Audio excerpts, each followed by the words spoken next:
বগুড়া এলাকায় নাকি সন্তান মাকে জবাই কইরা ফ্রিজের মধ্যে রাইখা, এইগুলি দেখেন নাই, খবর নাই।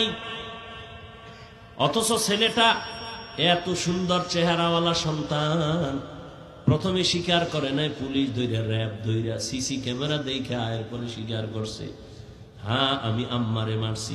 কে মারছো? আমি একটা মেয়ের সাথে প্রেম করি, তার মন রক্ষার জন্য টাকা লাগবে, আম্মাকে টাকা চাইছি, দেয় নাই। আম্মা যান তরকারি করতেছিল, পেছন থেকে আইসে আমি দইরা মাইরেই ফালাইছি, মাইরা ফ্রিজের মধ্যে ডিপ ফ্রিজে রাখছি।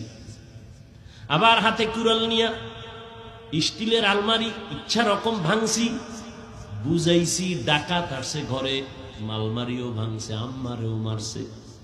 ও এগুলি কইরা টেলিফোন করছে বাবারে, আম্মারে দেখি না আইও।